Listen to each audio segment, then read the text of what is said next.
1,000 years ago, the demon beasts were ruled by the dragon clan, and at the top of it all was the demon god. This demon had an overwhelming ambition and wreaked havoc across the world. He led an army of magical beasts, tearing through the human world with no mercy, his greed knowing no bounds. His goal was to cover every corner of the world in endless darkness. It was humanity's darkest hour, but in the face of destruction, humanity's potential was unleashed. In a wave of spiritual awakening, some exceptional individuals discovered they could control the demon beasts. These individuals became known as beast tamers. Fast forward to the present. Qingfeng City's northern residential area is being invaded by demon beasts, and chaos is taking over. Our protagonist, Xiaoxing Yu, is right in the middle of it all and is horrified by what he's witnessing. A slaughtered demon beast falls right in front of him, its blood splattering all over the place, leaving him completely petrified. Luckily, he's saved by a beast tamer, a beautiful woman named Su Ruyan, the headmaster of Azure Dragon Academy. With a big smile on her face, she hands him her business card and assures him that Azure Dragon Academy will take care of everything, including compensation for his destroyed house. With that, Su Ruyan flies off with her other teammates. It's the first time Xiao has seen Beast Tamer in person, and already, he's wishing he could become one too. But the biggest thing holding him back is that he can't even afford a beast. Without a beast, he can't take the National Beast Tamer exam, and if he can't become a beast tamer, he can't protect anyone. But it looks like his life is about to take a turn. He stumbles upon a stray husky, or rather, the husky conveniently finds him to push the plot forward. Xiaoxing Yu remembers reading about this kind of monster in a textbook. It's a dog-like creature called the Galehound. Its bloodline is weak and doesn't require much spiritual power, so maybe he can take care of it after all. Now that he has a beast, he can finally become a beast tamer. The next day, Xiaoxing Yu heads to a beast tamer store, thinking about selling the beast since he can't afford to raise it. Just as he's thinking about it, the shop owner opens the door and asks him what he's here for. Xiaoxing Yu asks the man if he wants the beast. Of course, the shopkeeper tries to shoo him away, explaining that Galehounds have an inferior bloodline with no evolutionary path.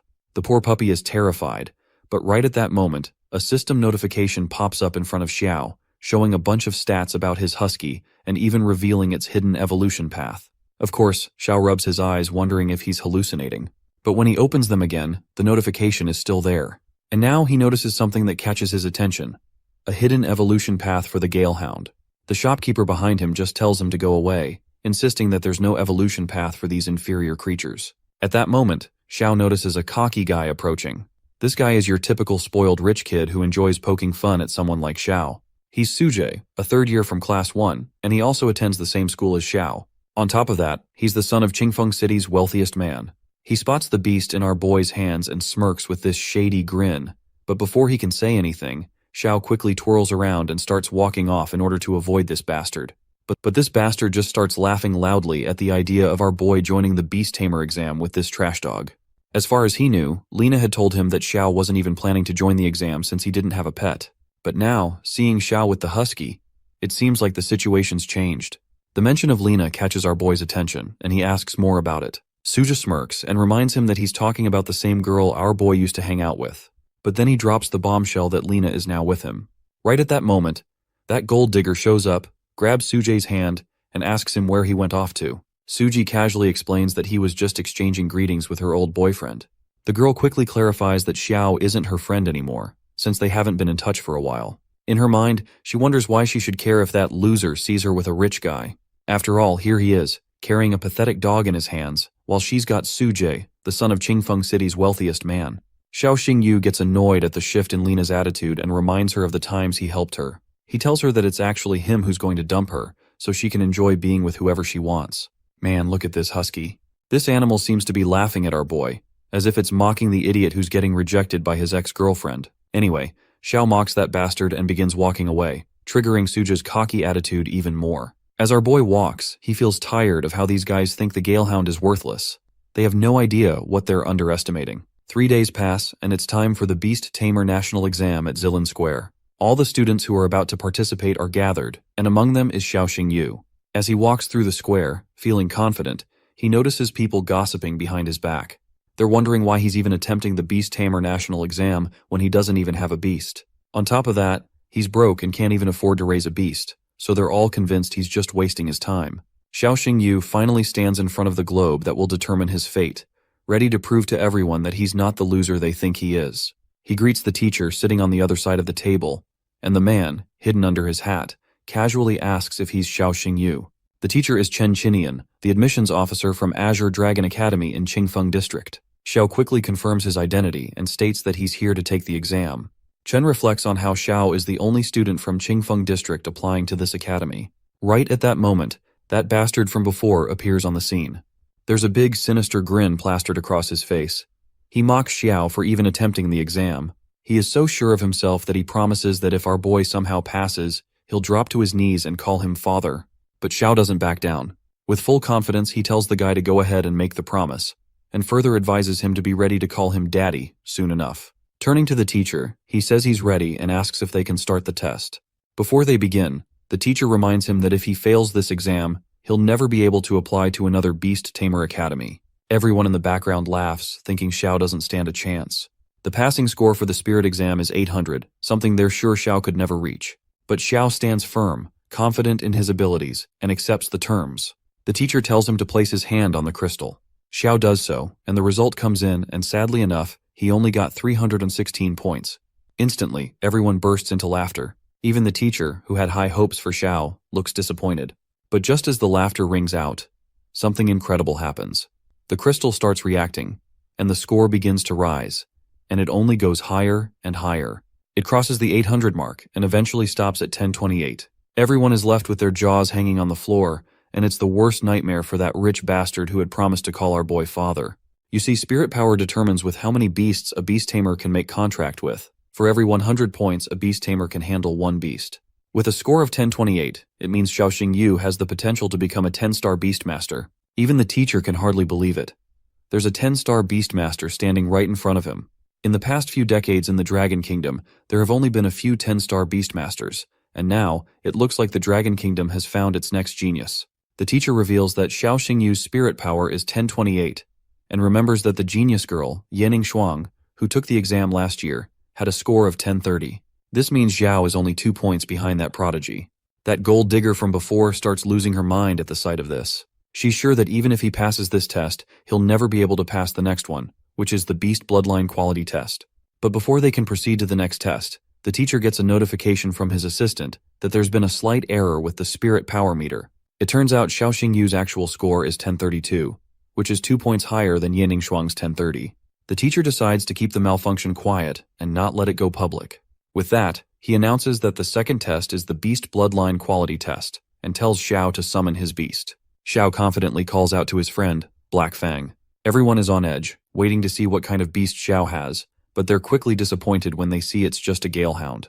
This is known as one of the lowest grade beasts in terms of bloodline quality. Even the teacher, who had been hopeful, face palms at the sight of this weak and unimpressive beast. Spirit power aside, the bloodline quality of a beast is a crucial factor in a beast tamer's future development, and it's clear that Xiao's beast has a poor bloodline quality. But before the teacher can make any judgment, the Galehound begins to react. It starts to transform into a massive beast, one that no longer resembles a Galehound at all. Turns out, it's the evolved version of the Galehound. The whole crowd goes wild, completely losing their minds. No one can believe what they're seeing. The fact that Galehounds does not have any evolution path makes this even more jaw-dropping. At that moment, the teacher checks the stats of the beast, and a system notification pops up. The teacher learns that this monster is actually in its second stage of evolution, with totally different stats, abilities, and attributes. A smirk spreads across the teacher's face. It's clear now that the student in front of him is not weak at all. With a warm smile, the teacher reveals to Xiao that he's passed the exam and is welcome to join Azure Dragon Academy. The gold digger and her spoiled boyfriend decide to leave quietly before they get humiliated. But Xiao isn't letting this bastard off that easily. He quickly reminds Suja to keep his promise and tells him to call him daddy. Of course, Suja isn't going to say anything that might hurt his ego, but he's quickly humbled when Xiao orders his beast to take care of this bastard. In an instant, the monster places its massive claw right over Suja to pin him down. The poor guy grits his teeth as he reluctantly calls Xiao his father. But to rub some salt on this bastard's bruised ego, my guy tells him that he doesn't need a son like him, so he should just get lost. Seeing Suja humiliated, the gold digger girl immediately switches her tone, claiming she's developed feelings for our boy, and she is sure that they could have a future together. She tries to soften the blow, but Xiao flatly turns her down. He tells her that he's already stopped chasing holes, and this time, he's aiming to achieve his goal.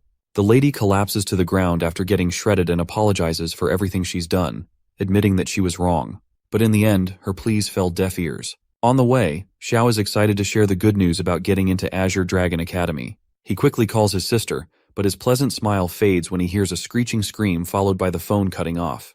In the outskirts of Qingfeng City, at the farmer's market, a monster is ravaging the place. At that moment, we see a woman, who might be Xiao's sister, holding a child close to her chest, trying to protect the terrified girl.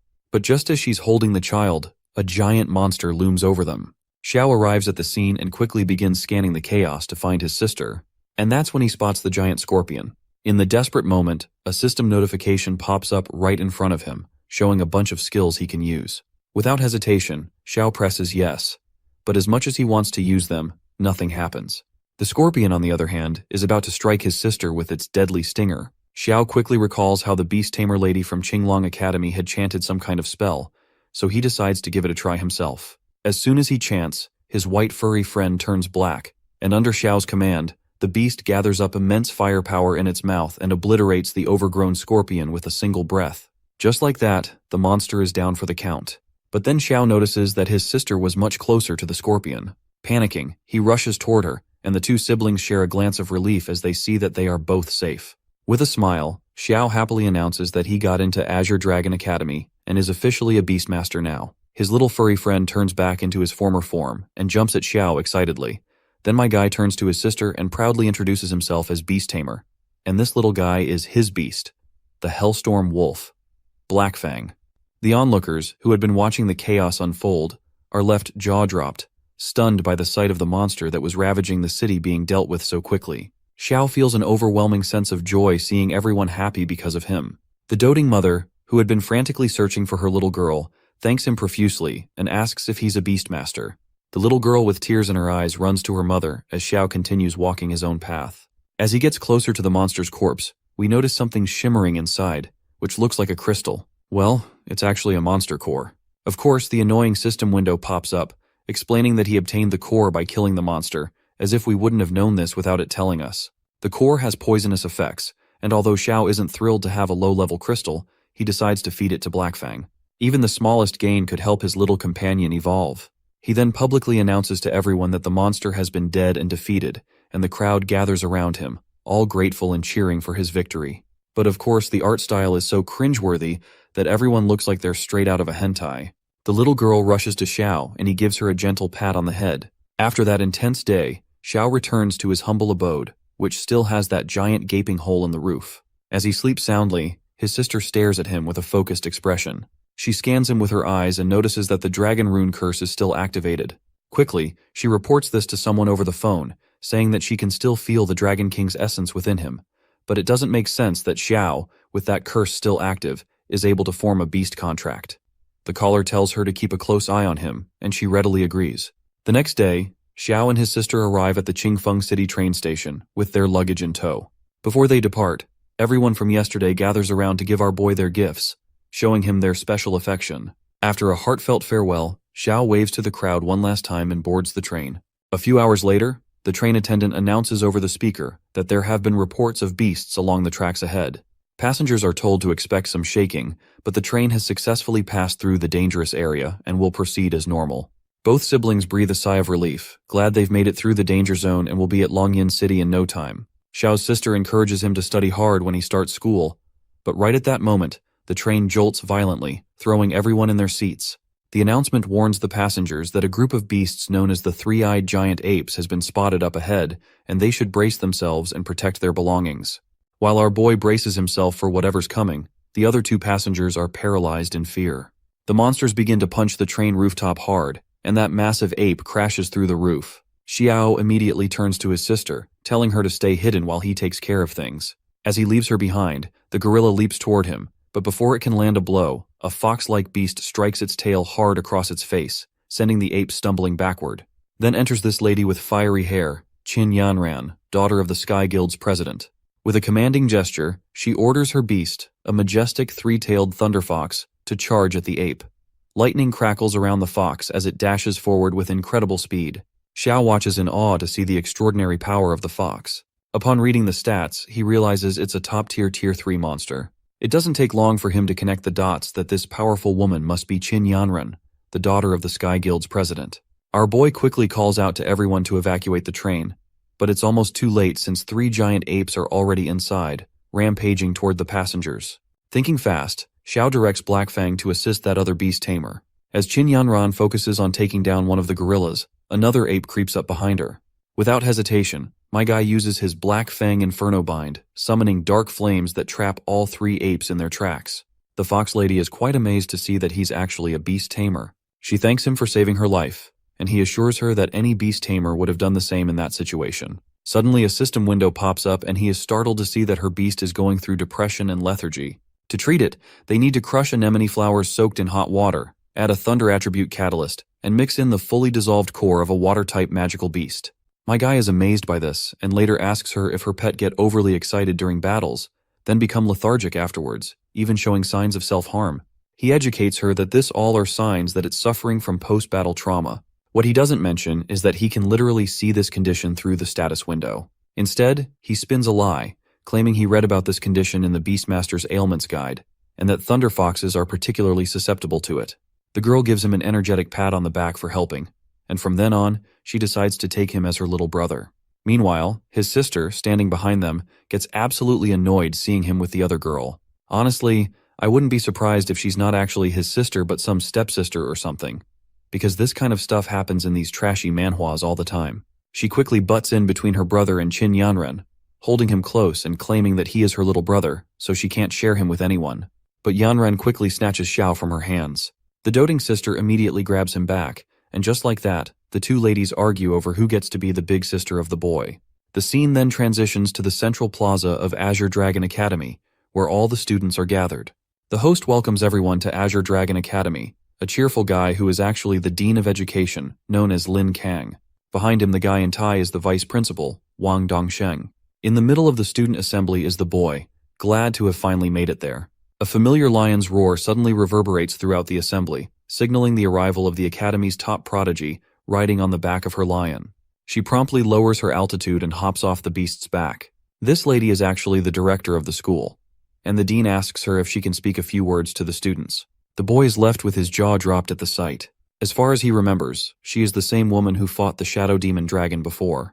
The lady, on the other hand, congratulates everyone on being accepted into Azure Dragon Academy, but takes a moment to remind everyone of one important thing. It doesn't matter if they come from influential families or humble beginnings. She makes it abundantly clear that in Azure Dragon Academy, everyone will follow her rules, especially rule number 8. Of course, everyone is left with their jaws hanging, murmuring among themselves about this mysterious rule number 8. Finally, she reveals that Rule 8 states that if conflicts arise between students, regardless of who is right or wrong, they must be resolved through a duel in the ring, and the loser must apologize to the winner.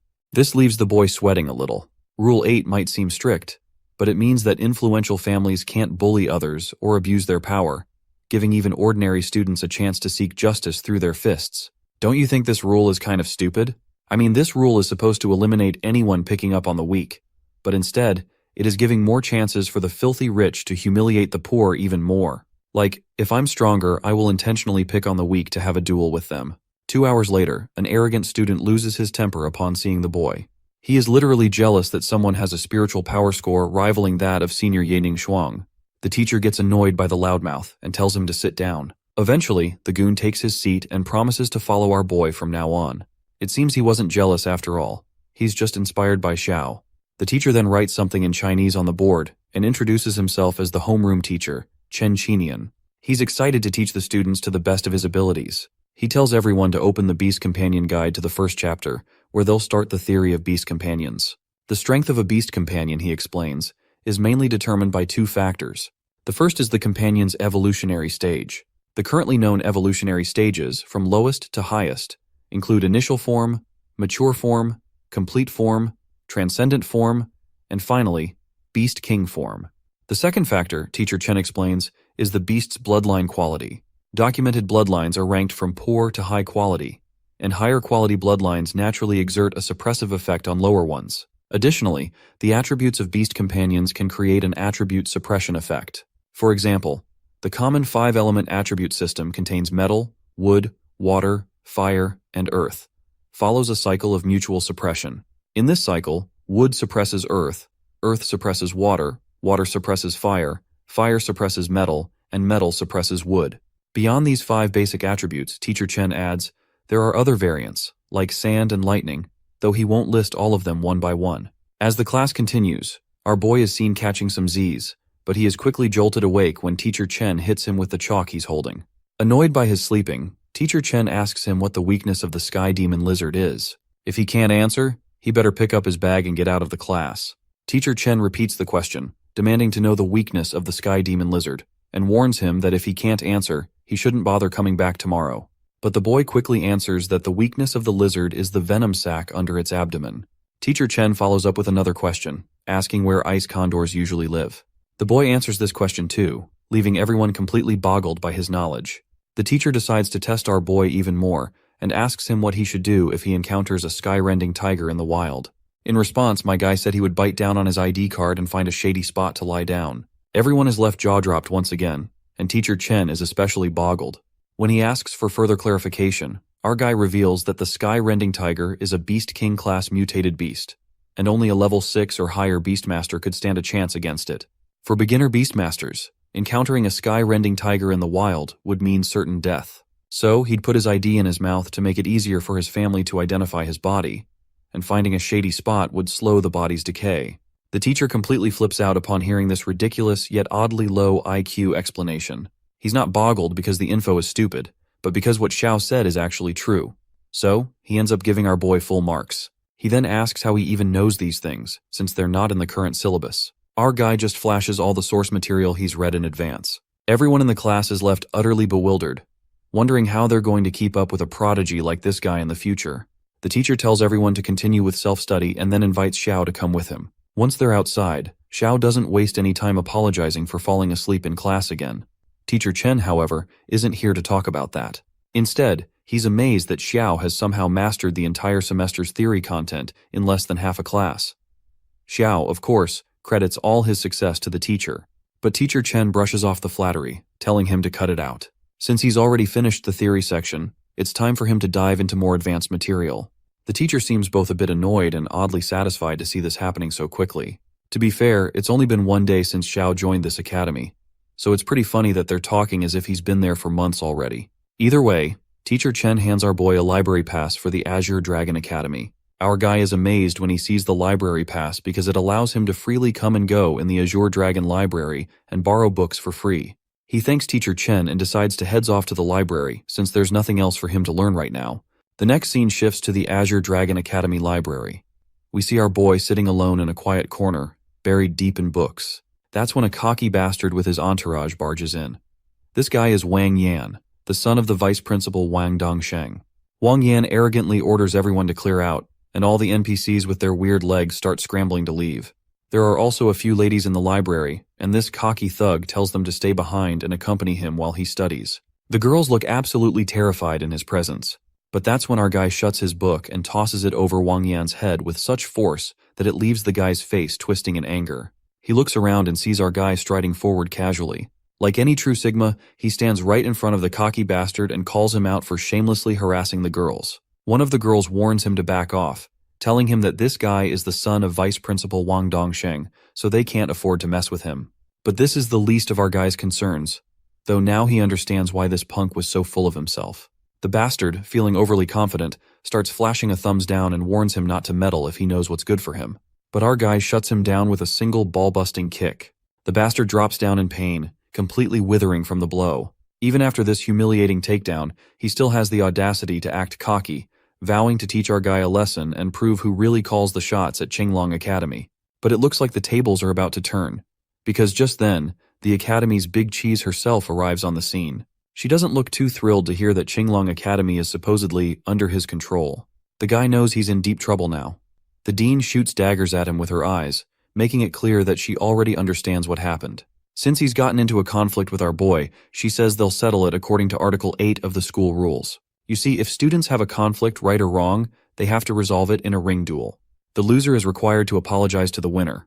Honestly, this rule is garbage. It's not exactly fair to the weaker students, who end up bullied both outside the arena and within it. Anyway, because of this ridiculous rule, we find ourselves at the arena. Some people doubt our guy can win since Wang Yan's beast is a legendary quality 6-clawed sky-splitting leopard.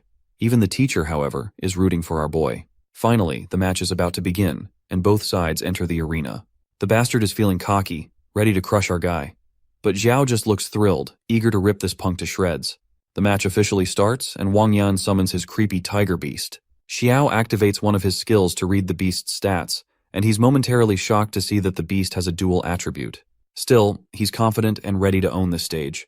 He summons his own monster, and the thick, dark red aura radiating from it leaves everyone with their jaws hanging wide open.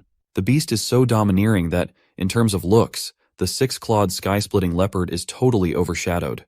Meanwhile, in the VIP lounge, the dean watches everything happening through a crystal ball. It seems even she's seeing an evolved galehound for the first time. You see, galehounds have always been considered useless beasts with no evolution path, so she's unsure how Xiao managed to make this happen. On the other side of the arena, Wang Yan grows impatient, annoyed that Xiao is trying to steal all the attention. He orders his beast to unleash Icecrack Rending Claw. Xiao, however, calmly tells his Black Fang to make serpentine movements. The black dog begins to jump around nimbly, dodging each strike. But despite the dodging, the poor dog still gets struck by the tiger's claw on the back, leaving it utterly helpless. Teacher Chen is also feeling quite concerned for our boy. You see, Xiao's Hellish Gale Wolf is a wind and fire dual-attribute beast, while Wang Yan's six-clawed sky-splitting leopard is an ice and wind dual-attribute beast. The attribute disadvantage is still unavoidable. Meanwhile, the bastard on the other side is shouting at the top of his lungs, confident that his beast will disable Xiao's. He continues to order his monster to unleash one attack after another.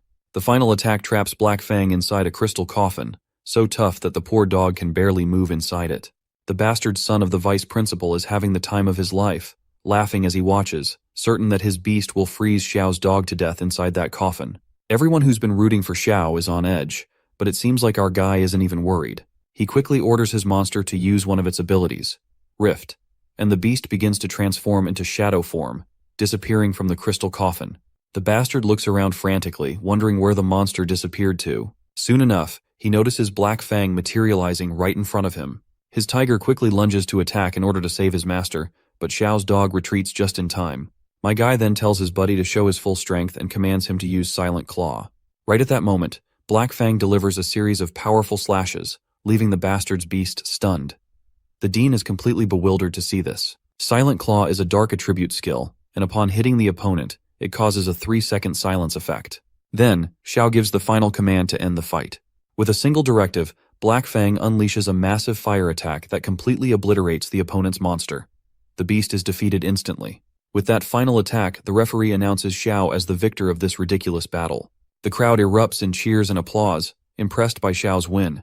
It seems our guy might have unintentionally picked up a few fans along the way. The cocky bastard finally loses all remaining pride, still finding it impossible to believe he lost. Right at that moment, the dean enters the scene, reminding him that according to school rules, the loser must apologize to the victor to officially end this conflict. Reluctantly, the trashy villain concedes his defeat, bowing his head as he mumbles an apology. The dean, on the other hand, gives props to our boy for his stellar performance, hinting that he might be only the second student to catch her attention. The bastard, meanwhile, feels a sting of jealousy seeing Xiao getting recognition, and is already plotting how to make him pay for this. The dean is looking forward to seeing our boy's performance in the freshman rankings competition in 3 days. Xiao smiles and thanks her for the compliment, but can't help being curious about who was the first student to catch her eye. The dean reminds him that it's a young genius with a spiritual power level over 1000, with the name Ye Shuangning. The name clicks in his mind as he recalls how everyone was talking about her during the entrance exam. Since she genuinely appreciates talent, she surprises Xiao by offering him a spatial ring as a reward for winning this match. Xiao is left with his jaw hanging. A spatial ring is an item that allows him to store anything, crafted using advanced technology to serve as storage equipment for beastmasters. It can hold everything he might need, food, supplements, and even beast cores collected in battles. Xiao feels happy about it and decides to humbly accept the spatial ring. Later, he's strolling out of the Azure Dragon Academy entrance, worried that his sister might be waiting for him at home. He decides to hurry back, but right at that moment, he accidentally bumps into a little girl. Her head starts spinning after the collision. She quickly apologizes for her mistake while Xiao pats her and tells her to be more careful next time. He also advises her to head home safely. But the little girl just sticks to his feet and insists she has nowhere to go. She pleads for him to take her in. What an absolute mess. Xiao is just walking along, and out of nowhere, he ends up taking in this random girl without even thinking about it. When he gets home, His sister gives him an earful for kidnapping a child. Xiao tries to explain, but his sister isn't ready to listen. After a few tense moments, his sister finally calms down as he tells her the full story. He further explains that Ximeng has a fear of beasts, which makes her unfit to become a beastmaster. She ran away from home because her family mistreated her, so he brought her back to help her overcome her fear. Sister Ruoxu quickly hoists the little girl into her arms, and the girl pleads to her to let her stay, saying she doesn't want to go back home. Ruoxu gives her the green light to stay, but she warns her brother to never choose a woman from the Ye family. Of course, I don't have any clue what his shitty sister is trying to say to his shitty brother, or how this shitty family is related to the shitty plot, but trust me, I don't want to know either way.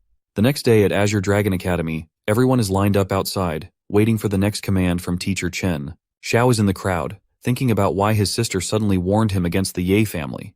Just then, one of Xiao's blind followers comes up and catches him mumbling about the Ye family. The friend reminds him that Instructor Chen mentioned today's lesson would be about battlefield positioning, and he asks our boy if he knows what battlefield positioning is. My guy snaps back from his thoughts, asking if he's talking about battlefield positioning. He explains that Beastmasters focus on teamwork in battle, each with different roles and positions. Shooters are beasts with long-range attacks, dealing frequent damage from afar. Mages are beasts with large-scale control skills, useful for heavy damage in group fights. Tanks are beasts with strong defense and healing abilities, acting as shields for the team. Assassins are beasts with high mobility and finishing power, responsible for taking out low-health enemies. Supports are beasts with buff skills, enhancing the team's abilities. His follower asks which position Xiao thinks suits his storm butterfly beast. But before Xiao can respond, Instructor Chen cuts them off, telling them to shut up during class. He then commands everyone to summon their beasts in student ID order to undergo their evaluations, which will determine their battlefield positioning. The first guy in the group is Song Hu, who takes the position of tank because his powerful beast has incredible defense. Next is Wuxing Yu, positioned as the mage since his storm butterfly excels at wide-area water attacks, making him the best choice for this role. Then comes our boy, Xiao Xingyu. My guy steps forward confidently, and the teacher explains that the first test is about attack power. The teacher asks if he's ready, to which my guy flashes a smile and tells him to just start. He summons his Black Fang monster and commands it to use the Hell Howl skill. The beast unleashes an immense firepower blast that strikes over the pole, landing a critical hit that triples the damage. He scores an astounding 6,371 points. Everyone is absolutely blown away, as most of them can barely manage half of that damage. Even the teacher is stunned, because usually, initial beast special attack damage ranges from 500 to 1,500. So there is no way in hell that the Hellstorm Wolf landed a triple critical hit, dealing over 2,000 damage. My guy then asks Instructor Chen if, since the attack test is over, he is fit for the assassin role.